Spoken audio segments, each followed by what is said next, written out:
This is on page 62. Selfishness, self-centeredness, that we think is the root of our troubles.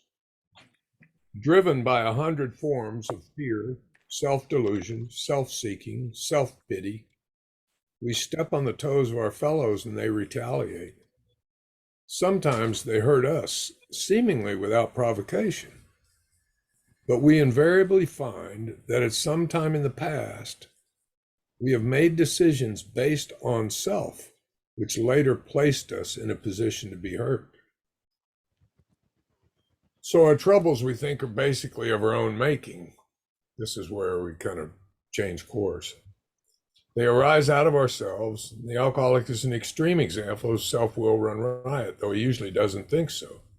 Above everything, we alcoholics must be rid of this selfishness. We must, or it kills us.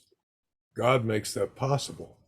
And there often seems no way of entirely getting rid of self without his aid.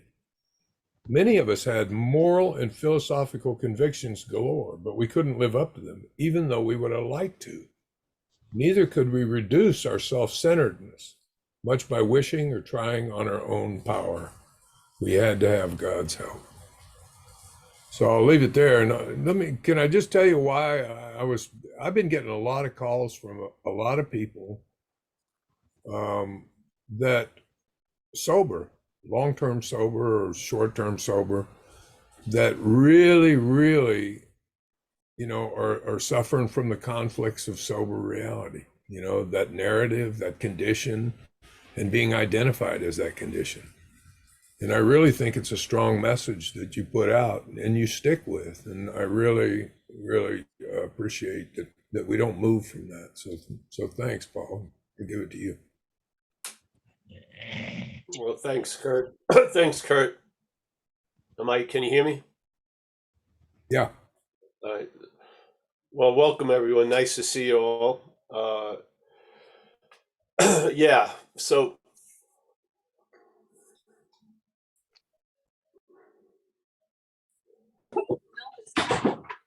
I'd like to talk about a flavor of that selfishness, self-centeredness. So obviously, an extreme self-centeredness tends to cook up a terminal uniqueness, yeah? When the real relief from the disease, let's call it that today, or the problem, is to see the commonality of it all, yeah?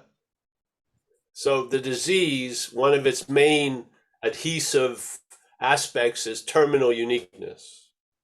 So you do not believe people have thoughts like you do, or feelings, or do the same thing you do in response or reaction to the way life's treating you, yeah? And so we're truly like the man in the high castle, so to speak. We're up in our little attic thinking, and looking at everything from this very myopic point of view, which leads for the loop to continue of wanting to get relief, bringing to a point of fuck it, and then doing whatever the head sort of prescribes. Even if we have 20 years of sobriety and we know it's going to be like driving off a cliff, none of this information is sufficient enough. Hold on. That's an alcoholic calling me right there.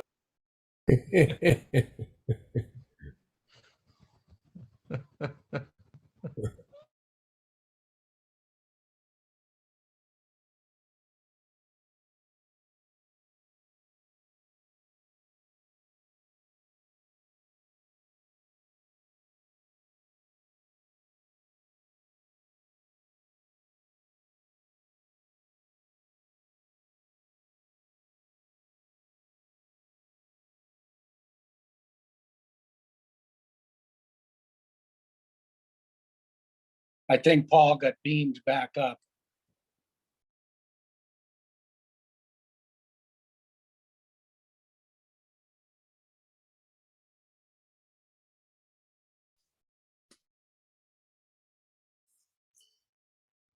I just had him. Where'd he go? You're muted, Paul. Okay.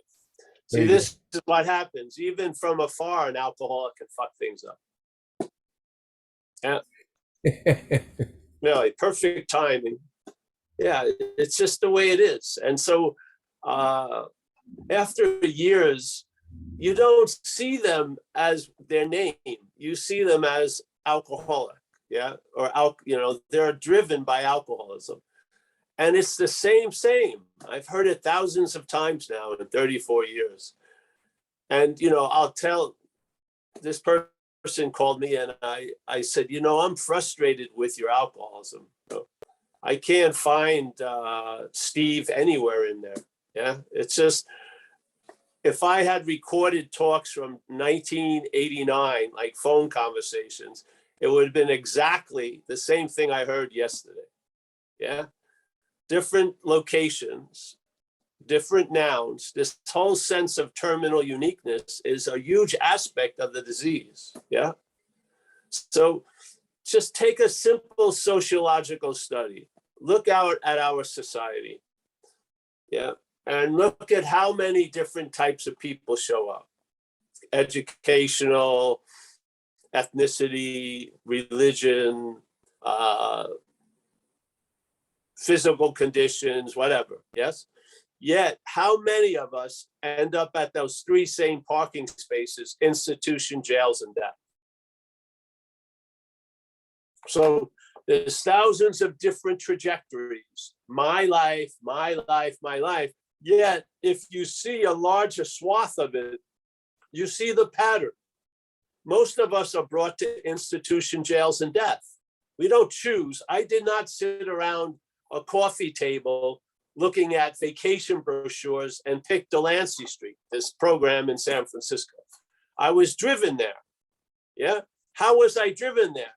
By the head managing my life was unmanageable. And the type of unmanageability I was under was when that head was managing it, it led to having to be managed by others. I had to go in somewhere, either jail, hospital, institution. This is not unique. It's a singularity that's driving the multiplicity. It's just that simple. This is why I don't talk about anything else. Because when this hit me, it told me, if you don't see this, you're looking from it. You're looking from its effects. Yeah. That's why, exactly. I didn't choose this course. I would have much rather gone into exotic topics and explore, fucking shamanistic things in ancient recovery. Yeah, but this thing put a stop to all that, because if you don't see the act of being identified as the disease, you're looking from the disease. Yeah.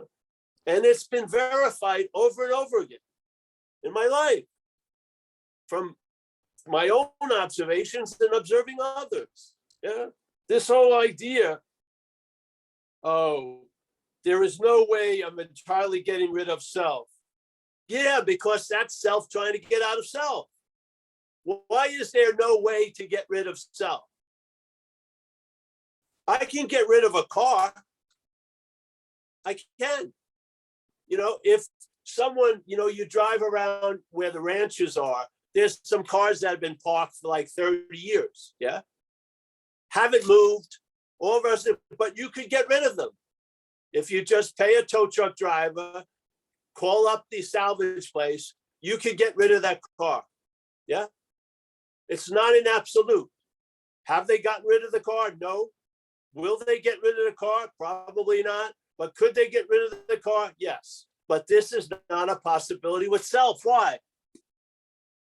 Because we're identified as self. So it would be self trying to get rid of self. That's why it fails. You want a working understanding? There's a working understanding. So when you look at shit and it doesn't seem to make sense, you can look under the hood. This is a pattern defeat. It's not exotic. If you meet one person who's been defeated by it, they're quite a lot like everyone else who's been defeated by it. It's not a fucking exotic flesh-eating plant. It's got certain traits and it does the same fucking thing on all of us. Yeah. That's why It was revealed when a program and a community of people seeking relief from it and getting relief from it gathered together with this grace that occurred and the revelations that occurred in the big book. And now there's a solution.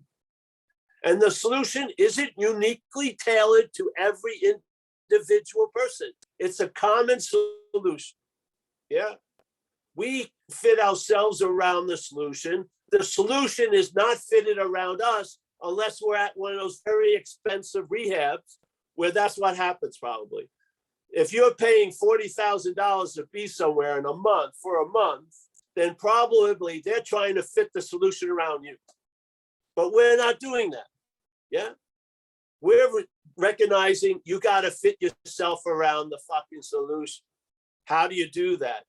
You admit you can't. And then you follow our simple suggestions. For the rest of your life? No, just today. I mean, seriously. So the diagnosis isn't unique. Oh, you're a very special case, Mr. Hedderman. No, I'm not. I'm a run-of-the-mill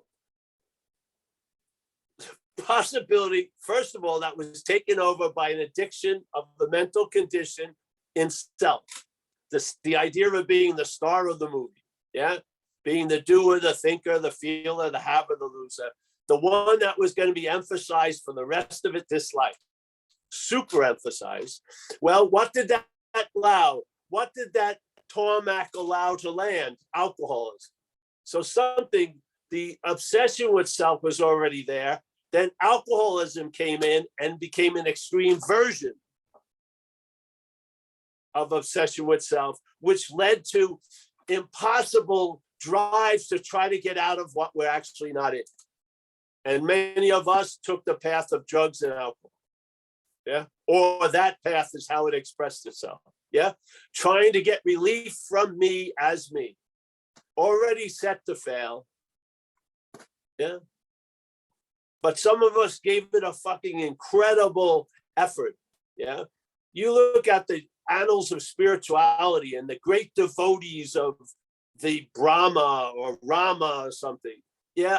I'd match my devotion to trying to get out of self with them any day.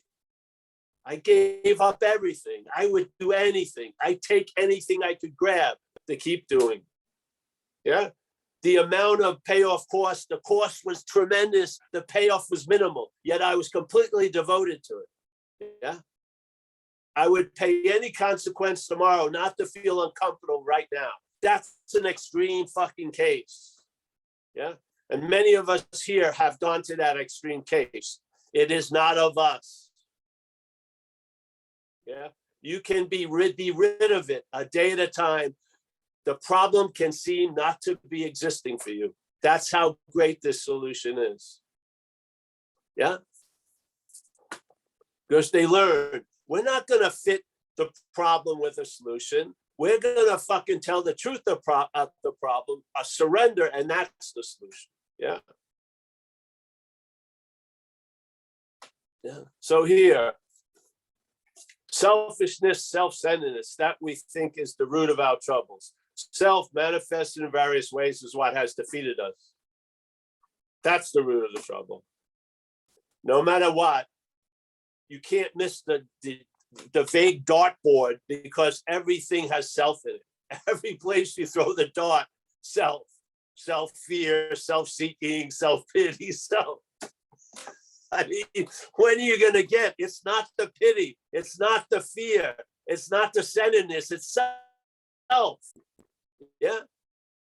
We have the ability to be centered. We could be centered in something else other than self. We could. And we are, many of us. Yeah. And our life goes different. And our reaction to life is different because it's what? Not self-centered.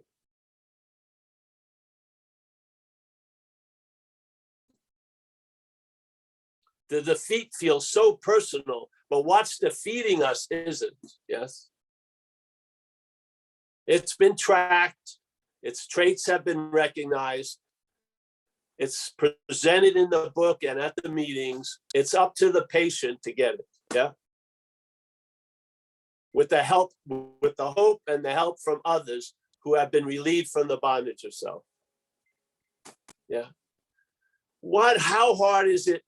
Okay, do the inventory the way you were taught, and maybe try a little bit of inventory the way we're saying here. Just give it a shot. Yeah. Maybe you'll see it in a new light, and there'll be more lightness there. Yeah. It's not like you throw one out and you keep the other. It's not an either or. Just see what happens. This is an instruction out of the book. Starts at page 64. Says what you're going to do. You're going to look at self's common manifestations in your life and see how they defeated you. Is that such a threat to that doing an inventory on your manifestations in life? I don't think so. And I actually believe it works better. I think it's more closer to the truth of the situation. I do. That's it. We're not here trying to change commas and periods, and people are incredible. They know the book from up and down and this and that. Concepts, worldview, traditions, everything. There's incredible scholars of AA and recovery.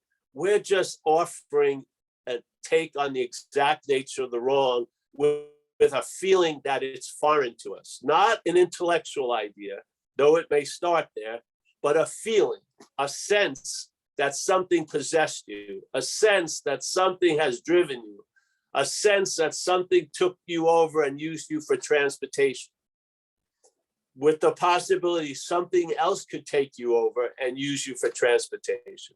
And you may be much better for it, yeah? Because you are going to be driven. It just matters what's driving you. We've got enough fucking samples of self-centeredness, yeah? Self-centeredness is amazing because in the act of being identified, it blocks any other real view taking hold. They all get absorbed in the major view, which is self-centeredness, yeah? Which keeps producing a blindness to the truth, really. Yeah, that's why I believe a lot of people leave at the fourth step, because if you do an inventory and you do a fourth column and see your rolling thing, you're going to see self's rolling things. And maybe there'll be some truth telling, and maybe some real relief will show up. Yeah.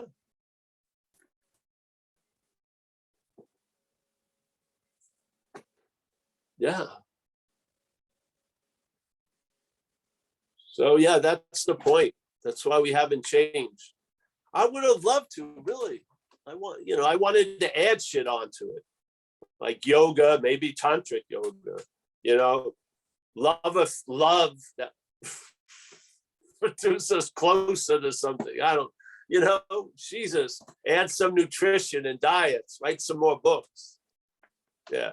The how-to of being what you are. There's no how to being what you are. It's recognizing what you're not.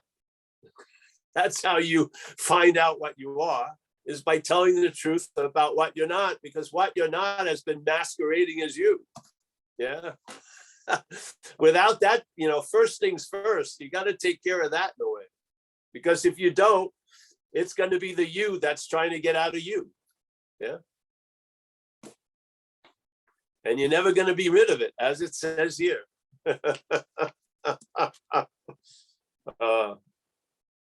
So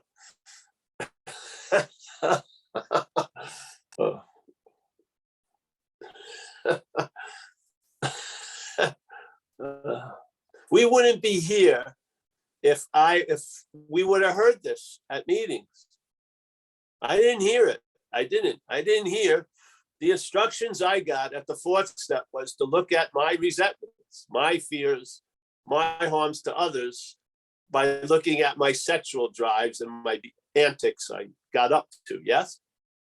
And to see my role in things. What we're doing is, okay, let's look at self's manifestations and see its role in things. They can both be included. You could do two inventories in a way, or read the one inventory two ways, yeah? Wear one with the old glasses, then put these on, and then look at the inventory that you did, and look at it with these glasses and see what information you get. I bet you what will be highlighted will be different. Yeah. What will be emphasized will be different. And maybe one will work better than the other for you. Yes. Maybe one is going to bring you to the exact nature of the wrong and actually see the underlying conditions that I didn't know were going on, that were always ready to jackpot me no matter what I do. Yeah. How erroneous have we been? I actually had a story that a lot of behavior I did out there was based on what I was doing, which was doing coke. Then I got sober, stopped doing coke, and those behaviors still happen. Bing, off. I was wrong. Yeah. A lot of that, I was wrong. Yeah,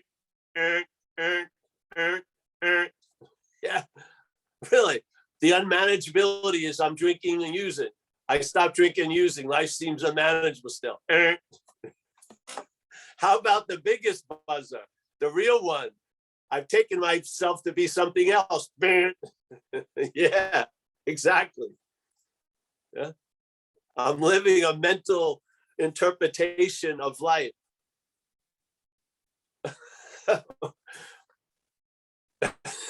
Hal's taken over the mission in 2001. Yeah, it won't let me in or out of the space capsule.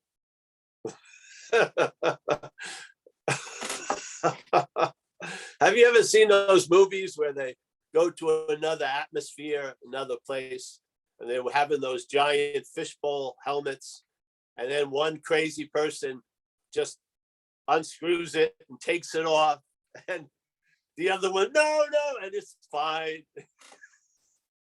Yeah, they're still hesitant. They won't take it off. They still walk around with this big fucking fishbowl. The other person's, hey. Oh, talk about misplaced faith, eh? Yes. I was told it was terrible here. Yeah. Who gave you that information? Me. Oh. Let me look at its trust variant. It's down in the teens, like 12%. Most of the shit it's saying is false evidence. What? Oh yeah. Oh. So yes, I'm so happy to be here. Experiencing a lot of shit, but not experiencing the problem because it does not exist for me today. So now little things can seem really big. I'm not busy trying to shrink really big things into little things. So I can have, oh, my right foot hurts a little instead of, yeah, we have the leisure to overemphasize small things now. Yeah, we're not busy trying to deny big things anymore. The truth was told in this life. It was. The truth was told in this life called Paul.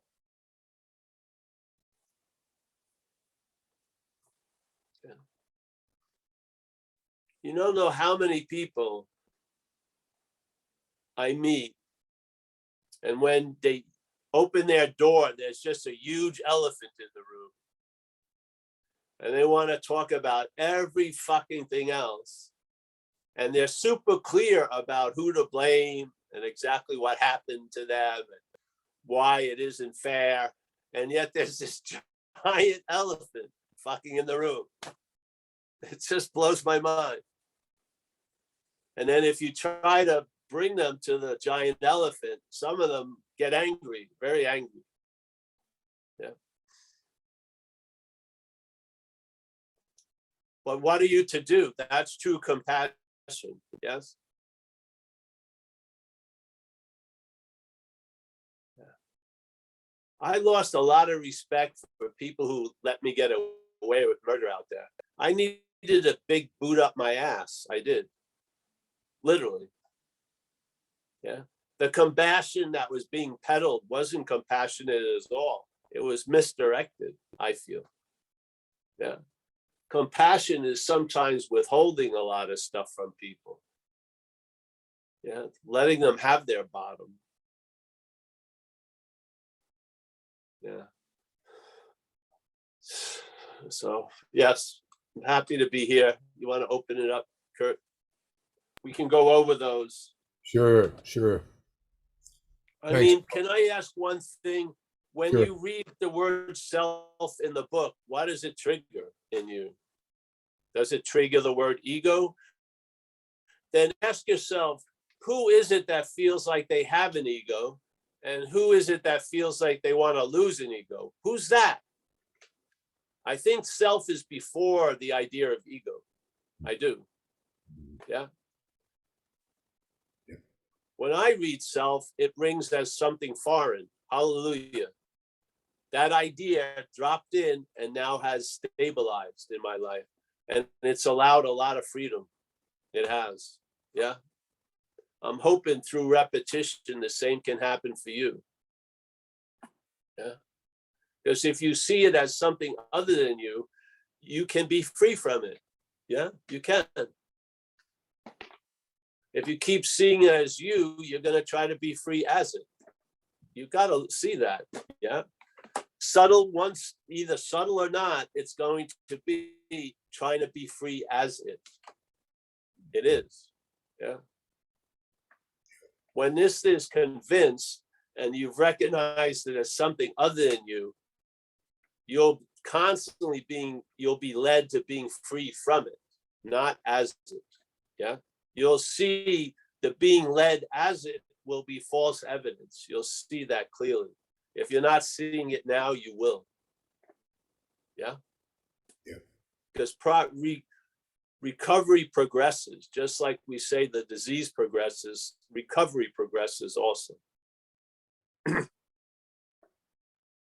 Recovery is not a stagnant thing. The only stagnant thing is you're not drinking anymore. Everything else is alive. Yeah. Things are happening. Situations are changing. Underlying currents are being directed differently. Yeah. Yeah. Yeah. That's the requirement.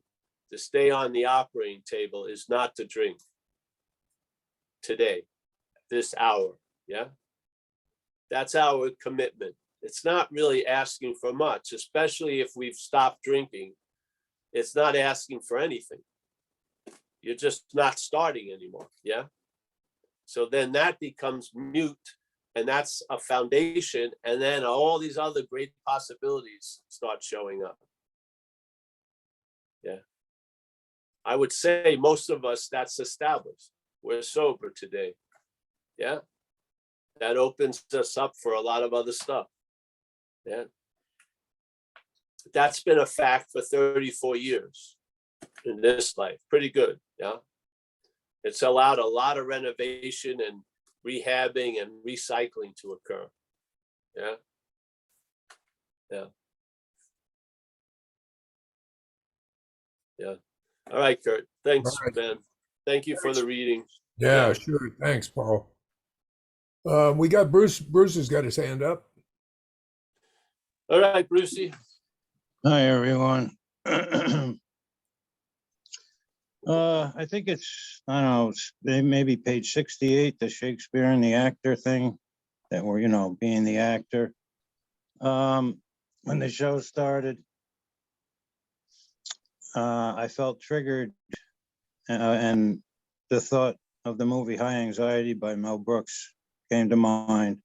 And I had a incredible surge in adrenaline spike triggered. I've been off medication for quite a while. Took a while anyway. So all this energy, and I feel like this energy is like that's driving. Anyway, geez, back in '72, college, I couldn't speak a word in public. Many years, public speaking, etc., and then acting. And I know you've done some improv. And my experience as an actor, when someone didn't show up on stage one time, the character kind of took over. And so the actor wasn't doing the acting.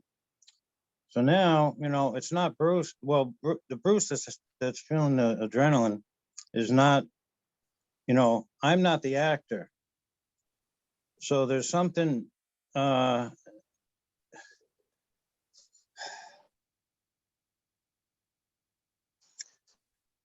so rather than me, Bruce, feeling the spike in adrenaline, it's, that Bruce is the actor.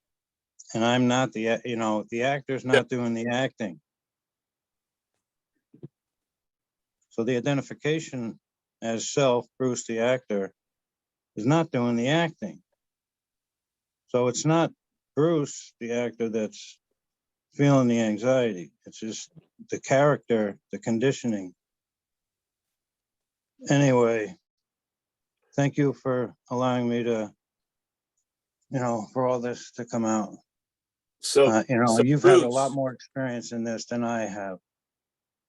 So Bruce, see that formula you just shared is going to become more of a sense felt condition. Yeah, it's gonna sink through the floor of the understanding and the intellect, and it's going to, what they say, what is it, the language of the heart. Yeah. That's when there's a strong wind behind it. And so the thing is, that which is claiming to be the actor is not you, and it's going to keep claiming to be the actor. Yes. Yeah. So that's what you see. That doesn't have to change, because you're not doing it. You've never been doing it. It's mechanical. So there's a feeling of anxiety. Yes. The head claims that feeling to say Bruce is anxious. And then usually it's almost like an open glove. The hand of what we are goes in it. And now you live the interpretation of life as a glove. Yes. Yes. And now the glove wants to get out of something or whatever. All this. Yeah. You see it. That's all. The one quality the show doesn't have, it's not the light of the production. It's not the awareness of it. It's not the seeing of it. Yeah. It's a repetitive claiming and on and on and on. There's no awareness in it. Yeah. We are that awareness. We are that awake spirit that's seeing it. Yeah. Now, the seeing of it has been waylaid and funneled into a story, or let's say a myopic view called self-centeredness, where that giant open wall of the 4-wall room that's open, we think is that we play the role of the wall. Yeah. We're sitting here thinking there's this 3-way thing, and obviously there's a wall, but there isn't. We're just this open, let's say, spirit. Yeah. So you start seeing these activities that you used to call just reports from you about you. Yeah. Really, we were living this life listening to these reports as if they were about us, coming from us. And now we've grown in suspicion, because it sure seems like I've ended up at the same place a lot of other alcoholics have ended up, and there's something fishy in this. Yeah. And where does the fish really stink? Up in the head, where the problem resides. So something's telling me this is a unique, terminally distinct, absolute, specific phenomena that a lot of us are under. Yeah. So something smells. And now you've been led to the truth about it. Yeah. The system has taken over. The spacesuit is thinking it's you. Yeah. And you are now seemingly living as the spacesuit. This is just a correction. For So I some might of just us, it add, needs to Ed? if I might just add briefly, then it took me like 10 years in a 2-year college, and then I went back as an independent study as an assistant director. And my goal was to be, you know, in the audience, and all my job basically was just to sit on stage and give audience to, you know, the actors rehearsing, etc., and then to be, you know, front row, center seat in the audience during the show. So there was no like doing, but a felt sense of giving audience. Okay, thank you.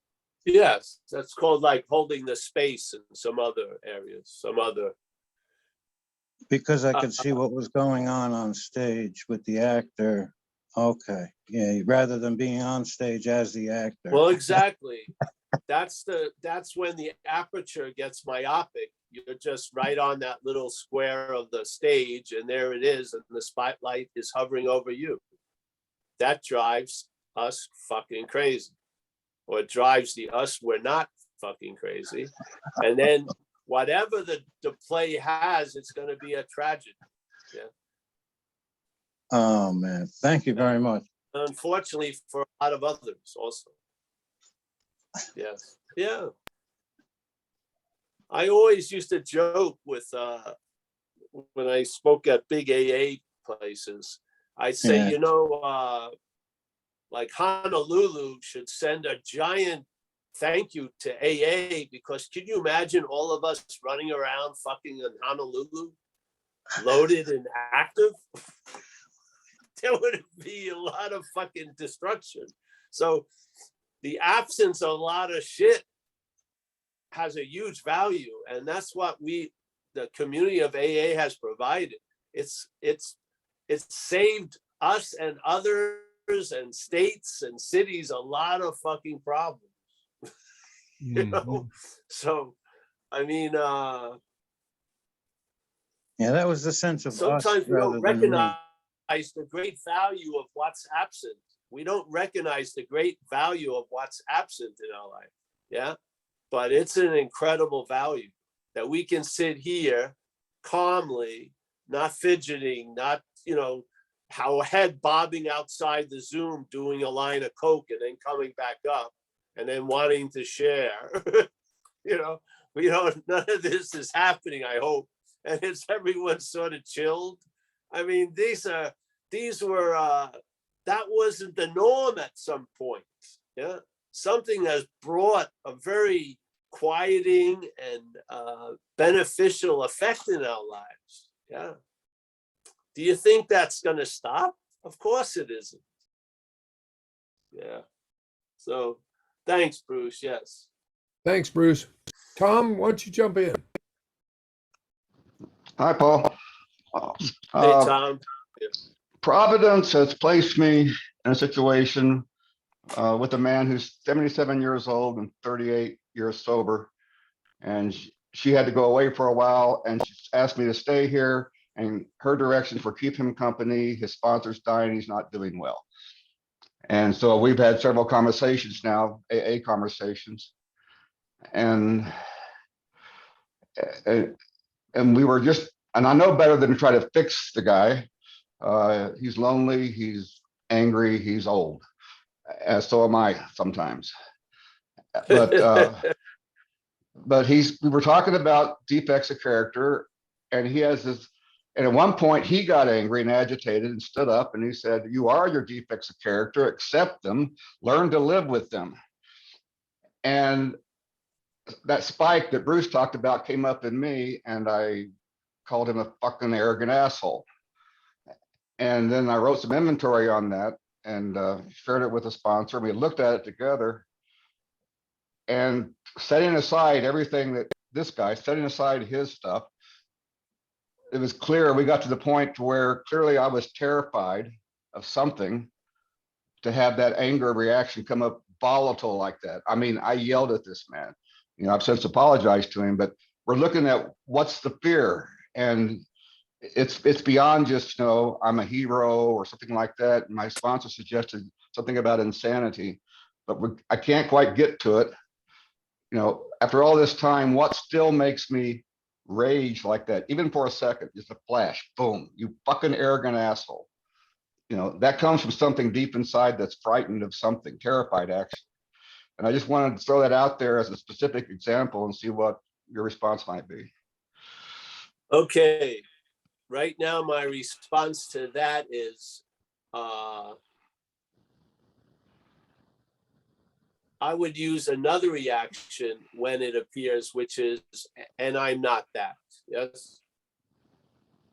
In other words, at least when the claim of ownership is being passed, don't put your stamp on it, at least. Yes.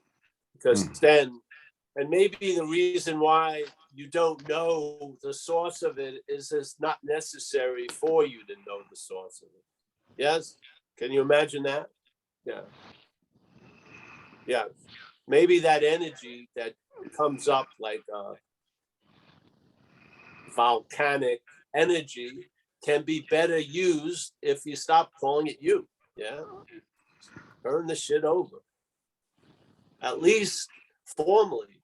I'm not exploring anything anymore. I'm not trying to get to the root of fear. I know the root of fear, which is self-reliance. I am. I don't want to get the root of all the trauma, because the real root of the trauma is the interpretation of the trauma, which is also mental. Yeah. This works for me. It's made me dumb, and I've lost interest in trying to get. I want to look into, like what Nietzsche said, look into the void, something will look back at you. Yeah, probably it will be called you. So I'm just seeing I'm not that you. So basically, yeah, that's how I see it now. I'm not a real, whatever earth had to be moved has already been moved. Yes, the urban renewal project has been canceled. Yeah, the house is open, it's available, people come and go. Yeah, something comes through, I offer that. There you go. That's it. Yeah. So of course, yeah, I always bring in whatever has happened. I'm not that which it happened to. That's all. I don't have much opinion on what happened. My opinion is more rooted in how it's used to imply there's a you. Yeah, I feel there's much more relief and healing that way than in trying to figure out the fear and all this shit. Yes, that's just my view of it. Yeah, I mean, I've had, if this was about undoing trauma, it would probably take a long time. I mean, I got run over twice by a car. I've had physical trauma. I've been jailed. I've been shot at. I've had a lot of things. I've had people who I love die. Yeah.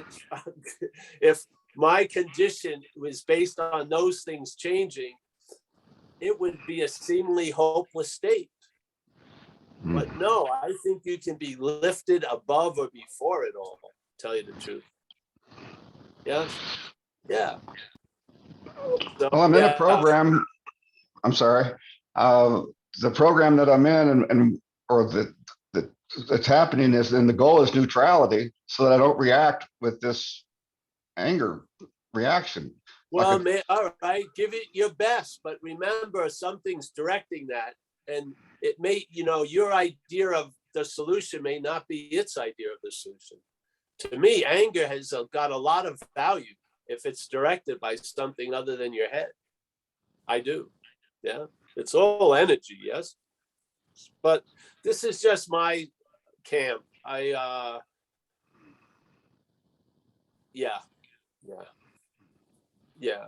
I don't think me being a maximum use doesn't mean I have a mirror-like fucking shine on the finish. Yes, it's just useful.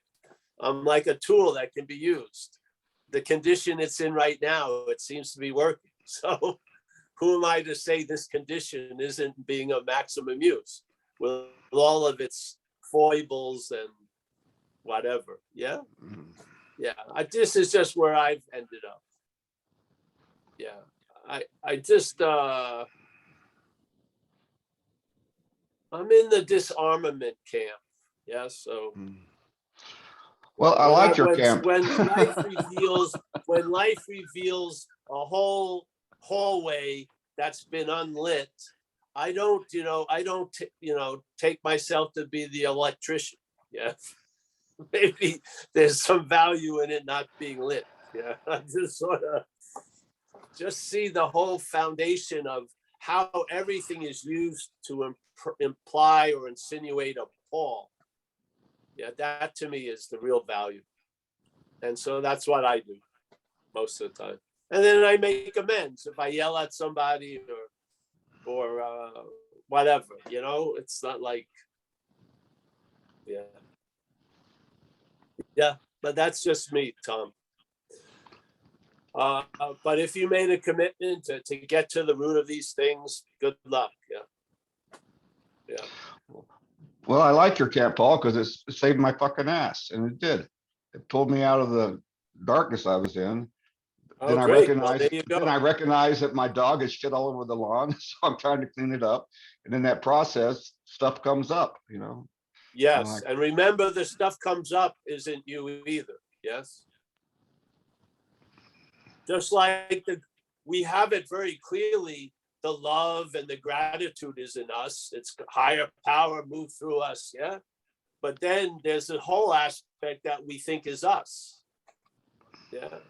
I know by the way people act when they feel something has moved through them and has brought them relief or whatever, they're very clear it's not them. But I don't believe there's a clarity about what's not them a lot of other times. Yeah. Especially in the past. We feel like we were the one who did that. We're the one who did this, Yeah, so seeing it applied with the higher power, I know it can be applied to the lower power. I just think there's something blocking it. And that's what we try to chip away at every one of these meetings. Yeah. It's just to look at what it was like to be driven by the lower power. Yeah. And seeing it as not us, because we're seeing the grace and the love is not us. I mean, we have the ability, right? We're just, it's not being applied to a giant fucking segment of our library in there called the past.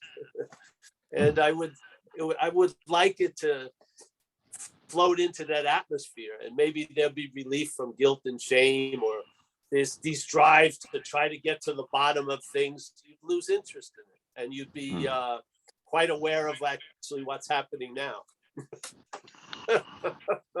Okay. That's, understood. Yeah. So, and it doesn't exclude the other stuff. I feel when people tell me they feel a real need to do something, I say, hey, you better do it. But then when you don't feel a need to do it, maybe you should look at, wait, okay, I think I'll go that way. Yeah. Yeah. Yeah. Well, I mean, my sponsor gave me a unique viewpoint. Don't you think sometimes life gives you an assignment and then your head adds a lot of shit on? You know what I mean? It's just, I feel like we have a seed assignment and we've got the wherewithal to be that seed assignment. And some of it from our little scrutiny may look like it's bad or contracted, but it has just as much value in the hands of this power than the expansive shit. Yes.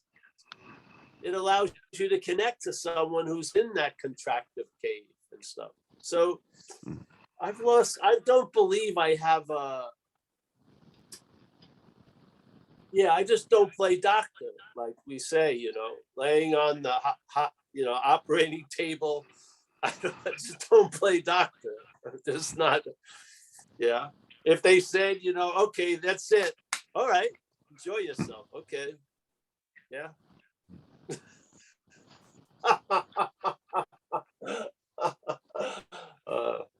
Yeah. So, but I love you, Tom, and that earnestness is great. And I think you'll get a little more relaxed. I've seen a lot of people very earnest at the Zoom. And earnestness doesn't have to like scrunch up your facial structure. It's just, you can feel assured that you're okay now. So, yeah. Yeah. The feeling I have these days is that I'm in a self-cleaning oven, and I'm just watching it most of the time. Well, that's pretty good. Yeah, yeah. And knowing it's a self-cleaning oven, I don't even watch it because I know it's self-cleaning. That's where the real relaxation is. I'm not sitting watching the self whatever oven clean itself. You know, I have faith that it cleans itself, so I'm looking at something else that seems to be capture the spirit of what I'm trying to say exactly. Yeah. Thanks. Yeah. Yeah, you're welcome, Tom. And this is just, I'm just sharing. I don't think anything is rote. Yeah. A couple of things like drinking, not drinking, but then, yeah, things can work out in strange and mysterious ways. Yeah, you're usually the biggest obstacle for that to happen. So when there's a loss of interest in self, you'll observe, man, that went in a strange way, but it worked. Yeah, hallelujah. Yeah. Thanks, Huh. Tom.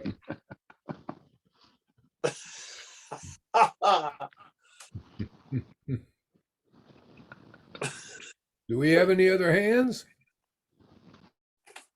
Let's see here. Hey, Kurt. Yeah. Oh, yeah, we do. Oliver in Berlin. I Yes. see. Hello. Thank you very much for this meeting. And I'm asking this question, I guess, because there are some things that just, seem to be deep, but maybe they're just seem to be like that because they're suppressed or repressed. Stuff like anger, stuff like sudden breakouts of anger. And there's, first impression is that it comes from somewhere like very deep within. I'm talking about my experience here. And my question is stuff like compassion. I like how you use those terms on this meeting and previous meetings. First of all, attention and interest and compassion. To me, I often get a feeling that those things are kind of the closest thing that we have to the real power. Let's put it that way. And at least on on the level of action figure. And that's where it gets a bit intriguing for me, especially about attention and interest, but also compassion. And I get sometimes a feeling that I want to, it kind of that it depends on me. Where will I divert those, and how? If I divert my attention and interest in right direction on right stuff, things will be good. If not, things will not be that good. That's Hey, kind Oliver, of can I jump sometimes in for a striking. Yeah. second? Oliver, can I jump in for a second? Yep. Yeah. At one point, I believed the same thing. I don't believe that now. Mm-hmm. I believe the direction will establish itself after a while. Yes. I do. It's part of being in the habit of being sober, or the obviousness of being awake. After a while, your role becomes less and less, and that direction is set already. Yeah, you just observe it going in that direction. You're not pushing it that way. It may need, like at a certain time, it may look like a pantomime where you have a lot to do with feeling and having that thing move. But after a while, you see that something's doing it. Yeah. It has its own current and its own direction. Yeah. and it's got a momentum called like the habit of being sober. So I think a lot of people here are in the habit of being sober.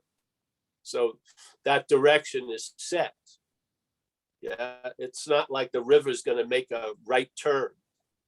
Yeah, so, but when there's the old way that still has some momentum and habit, yeah, then it sounds like you have to be like the cheerleader or the, yeah, but I believe that role changes for sure. Just wanted to throw that in there. Yeah. Well, that was my question that, so yeah, you pretty much answered it. Yeah. Good. Yeah. That's just what I've observed. I'm watching, it's just a tendency of mine, not Paul, but this event to observe. And I've observed these like trade winds or these currents get established. And yeah.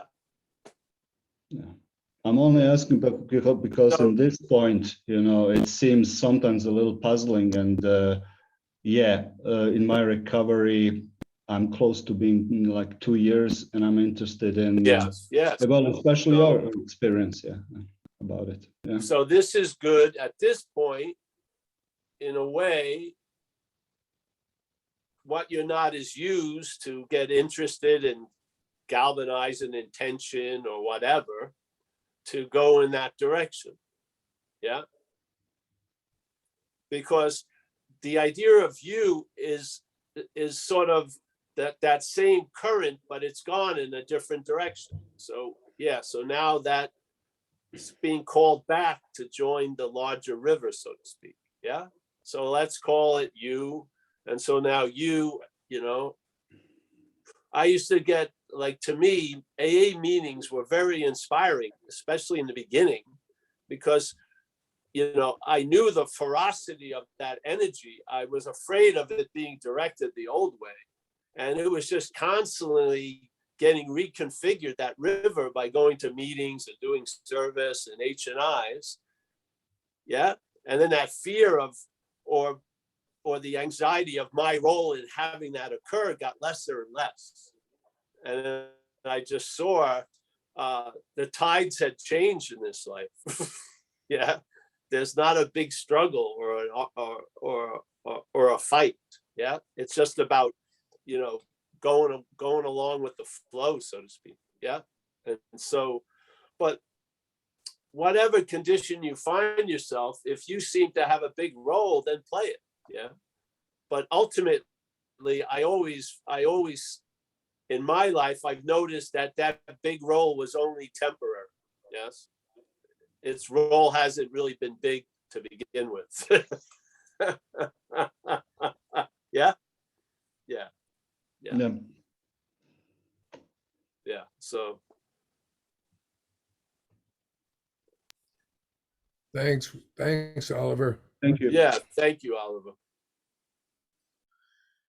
You got any other hands? I don't see any. Paul, it's 11:35. Okay. Well, we can say goodbye now. Yeah. All right. Well, Michael Stacy. Nice to see you. You got a lot of water there, eh? I don't picture Madeira as a beachfront city or town. Well, I have lakefront. I got lakefront. Oh, lakefront. Oh, Yeah. It is. Wow. Yeah. Wow. Yeah, I'm underwater in my house. Oh, wow. You seem to be taking it well. Well, I missed half your meeting moving pumps around, but I'm here. So I'll do my So, 4:30. all right. I'll see you today. All right, Paul. Thank you. Oh yeah. By the way, we have another meeting at 4:30 Pacific time concerning a costume, same message, really. Just wearing another costume. Yeah. This is nakedness. The nakedness of non-duality. Yes. It's naked, bro. Yeah. you're going to see your misunderstandings hanging out. All right. So we got Walter. Always a pleasure. John C. Nice to see you, John, today. Kathy. Yep. There she is. John in Florida. Nice to see you, John. Jess, a nice drop in from Ireland. Nice to see you, Jess. Tom, you're the man, bro. Take it easy, you know. Yeah. We got Mark. How's your inventory going, Mark? All right? Yeah, I think I'm done with it. I'm just waiting for my sponsor to go through the 5th step with me Great. Fantastic. Thank you. this weekend, I hope. Oh, great. Yeah, great. Chris, nice to see you. Thank you for co-hosting. Gail, the resident of the Pink Cloud. Nice to see you, Gail. Alex and Jacob. There's Mia. Mia looks like she's from the Roaring 20s. She's exhausted from the last party she was at. It's okay. Sit down. Relax. Yeah, that fox around your neck isn't going anywhere. Yeah. Anu. Nice to see you, Anu, as always. Jack. Yes.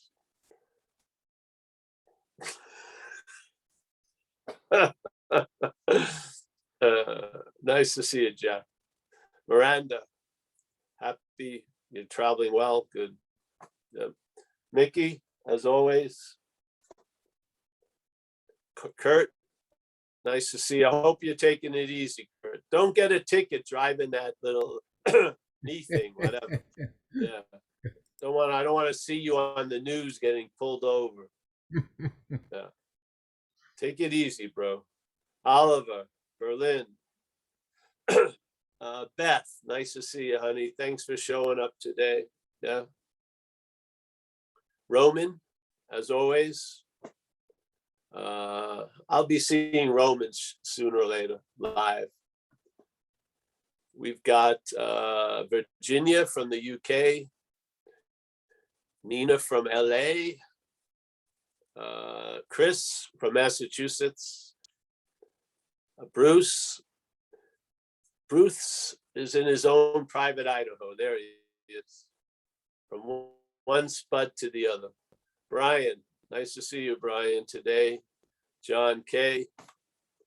Oh yeah, maybe I'm gonna look at that Meister Eckhart. Maybe today we'll talk about it. That reminds me. Giselle, it's a large cat with a small head there. Annette. Now, if our outsides really captured our insides, we'd have all of us large heads. Huge. They would be, you'd have to have like a girder system to keep them straight.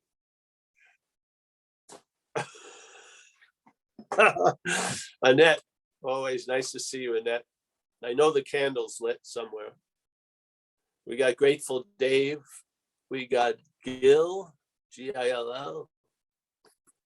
Let's see, anyone else? I think that's about it. Hey, thanks everyone. It's a pleasure. Nice to share this time and space with you. Yep. Yeah, thanks, Paul. Thanks a lot. See you later today or whatever. Adios. Bye-bye.